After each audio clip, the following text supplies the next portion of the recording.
Bienvenue sur Africa 24 pour cette nouvelle édition de l'Africa Tonight. Au sommaire de l'actualité, le Conseil de l'Entente s'est réuni du 24 au 25 mai 2018 à Abidjan, en Côte d'Ivoire. De nouvelles résolutions ont été prises pour lutter contre le terrorisme et l'extrémisme violent. En République démocratique du Congo, le premier train transportant les minerais de fer a été officiellement réceptionné à Pointe-Noire par les autorités ce vendredi 25 mai 2018. Les premières tonnes extraites sont destinées à l'exportation. Et puis au Nigeria, une artiste et créatrice nigérienne de 67 ans fait valoir la richesse de ses racines africaines à travers son art à l'occasion de la journée de l'Afrique. Mais tout d'abord, en Afrique du Sud, l'heure est au bilan pour Cyril Ramaphosa. Après 100 jours au pouvoir, la corruption, les finances publiques, l'économie, autant de défis pour le nouveau chef de l'État. Pour endiguer la corruption, Cyril Ramaphosa a justement remplacé un certain nombre de ministres et remplacé des cadres au sein des entreprises para-étatiques. Écoutons à ce propos l'analyste politique Achille Mambé. Déjà, il a changé le style de leadership à la tête de l'État. Il a engagé des réformes courageuses en nommant à la tête des secteurs décisifs des gens compétents. C'est le cas au niveau des sociétés d'État, dont on sait qu'elles avaient été gravement endommagées sous la présidence de M. Zuma. C'est quelqu'un qui essaie de gouverner dans l'esprit de Mandela, c'est-à-dire en rassemblant les forces sud-africaines. Le Conseil de l'Entente regroupant le Bénin, le Burkina Faso, la Côte d'Ivoire, le Niger et le Togo souhaite s'impliquer davantage dans la lutte contre le terrorisme. À Abidjan, la capitale économique de la Côte d'Ivoire, les responsables gouvernementaux et spécialistes en sécurité se sont retrouvés pour l'élaboration d'une politique commune. Reportage de notre correspondant Oliva Djakotan. Ils étaient une trentaine d'experts en sécurité, d'acteurs gouvernementaux et de la société civile de l'espace Entente à se réunir du 24 au 25 mai 2018 à Abidjan, en Côte d'Ivoire. La mise en place d'une synergie des services de renseignement et la mise à disposition de moyens financiers et techniques sont autant de propositions pour mieux lutter contre le terrorisme et l'extrémisme violent dans cet espace. Une lutte difficile mais pas impossible d'après ces spécialistes.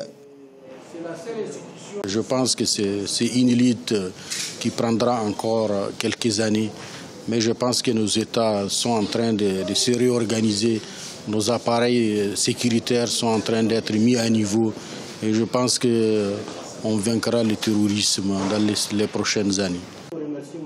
Ces résolutions seront transmises aux différents ministères de la Défense, de la Sécurité, de l'Intérieur et des Affaires étrangères de l'espace Entente, lesquels les proposeront en Conseil des ministres pour l'effectivité de son adoption.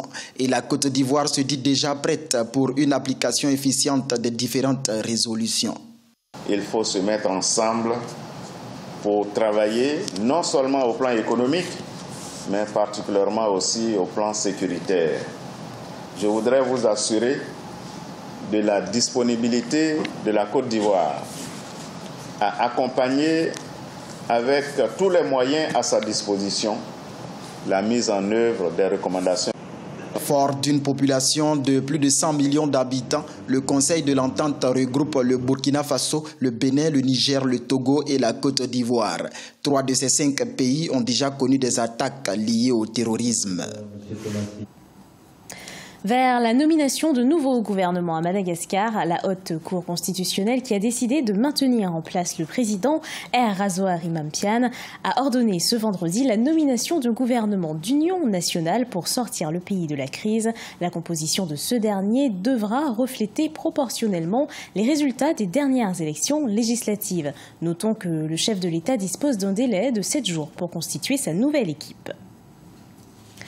Premier train de minerais de fer en République démocratique du Congo, il a été officiellement réceptionné à Pointe-Noire par les autorités congolaises ce vendredi 25 mai 2018. L'exploitation de fer de Mayoko est une grande première. Elle devrait entraîner la création d'environ 5000 emplois directs et indirects. Reportage de notre correspondant de Vapentou. C'est un train composé de 20 wagons de 40 tonnes chacun, soit une rame de 300 mètres, qui a été officiellement accueilli à la gare de Pointe-Noire par le ministre des Transports, Fidèle Djimou, vendredi 25 mai 2018. Les premières cargaisons de fer extraits du mont Lékoumou à Mayoko par le groupe Sapro Mayoko ont lancé le début de l'exploitation de cette matière première et la matérialisation d'un projet entamé il y a 10 ans. Lorsque le démarrage est réussi, tout le reste s'annonce de bon augure. Donc c'est une étape décisive. Quelqu'un nous disait dans ce pays qu'il vaut mieux ne pas rater le début. Donc c'est ça la signification de cette étape. Le futur, c'est ce que nous allons voir et on va travailler ensemble pour donner au futur tous les espoirs que suscite une activité de ce genre en matière d'emploi, en matière de développement du secteur et en matière de développement économique et d'une manière générale dans le pays. Les premières tonnes de minerai de fer de Mayoko dans le département du Niari sont destinées à l'exportation via le port autonome de Pointe-Noire. Dans un premier temps, le groupe Sapro Mayoko SARL a extrait 3 millions de tonnes, ce qui passera ensuite à 5 millions, puis 10 millions de tonnes pour atteindre plus tard 150 millions de tonnes grâce au chemin de fer moderne qu'elle envisage de construire. C'est la première fois qu'au Congo, un Congolais s'intéresse à ce secteur, comme vous le dites, difficile. Mais il est difficile, mais pas impossible. Notre dimension industrielle s'affirme encore ce matin parce que nous avons réussi à sortir le produit. Il est là, à la disposition des traders qui, pour nombre, ont déjà pris des options. Dans les jours qui viennent, ce produit sera enlevé et partira vers d'autres cieux. Désormais, grâce à notre contribution, le Congo est inscrit parmi les producteurs de fer au monde. Selon les prévisions, l'exploitation des minerais de fer de Mayoko vont favoriser la création de près de 3000 emplois directs et 2000 emplois indirects. Notons que la société Sapro Mayoko SARL avait racheté les droits d'exploitation de la compagnie sud-africaine Exxaro en septembre 2016. Dès cette première étape de l'extraction, elle projette de transformer sur place dans un avenir proche. Depuis 1963, le 25 mai, la journée de l'Afrique est célébrée à travers le monde. Cette journée fait référence à la date de fondation de l'Organisation de l'Unité africaine, devenue aujourd'hui l'Union africaine. À cette occasion, une artiste et créatrice nigériane de 67 ans célèbre l'Afrique à travers ses œuvres. Reportage de notre correspondant chez Komar Bandago. Elle est la propriétaire de la Nike Art Gallery, l'une des plus grandes galeries d'Afrique de l'Ouest. Nike Okundaye est artiste et créatrice nigériane. Elle est connue pour être la pionnière de la renaissance d'un tissu teinté appelé Adir. Dans cette galerie singulière, on y retrouve plusieurs objets qui célèbrent son héritage Yoruba. À 67 ans et après avoir visité les 54 pays du continent, elle est arrivée à la conclusion qu'à l'occasion de la journée de l'Afrique, le 25 mai, le continent mérite d'être célébré dans toute sa composante. Il y a tellement de choses dont nous pouvons être fiers, mais que nous n'apprécions pas. Nos festivals, notre nourriture, notre riz jollof, toutes ces choses me font du bien. Quand je voyage, j'entends parler de Nollywood, de l'art africain, de notre patrimoine. Mais ils sont nombreux à ne pas savoir d'où je viens et où se situe même le Nigeria. Je pense que oui, nous devrions être fiers de qui nous sommes. So we should be proud of whom we are.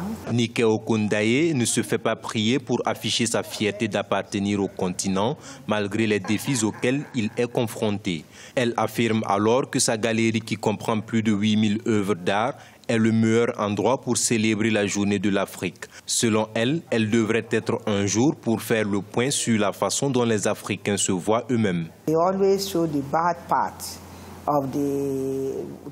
En général, ils présentent le mauvais côté des choses qui datent de plus de 20 ans, alors que partout dans le monde, chaque continent a son histoire sombre à raconter.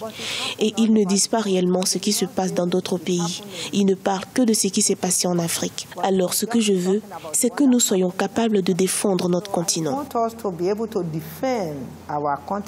La journée de l'Afrique est célébrée chaque année depuis 1963, date à laquelle l'Organisation de l'Unité africaine OUA a été fondée en tant que symbole final de l'indépendance de l'Afrique.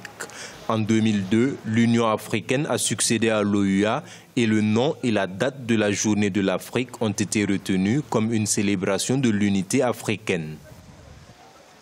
Ce journal a été préparé par l'ensemble de la rédaction. Merci de l'avoir suivi. Retrouvez dans un instant une nouvelle édition de l'actualité sur Africa 24.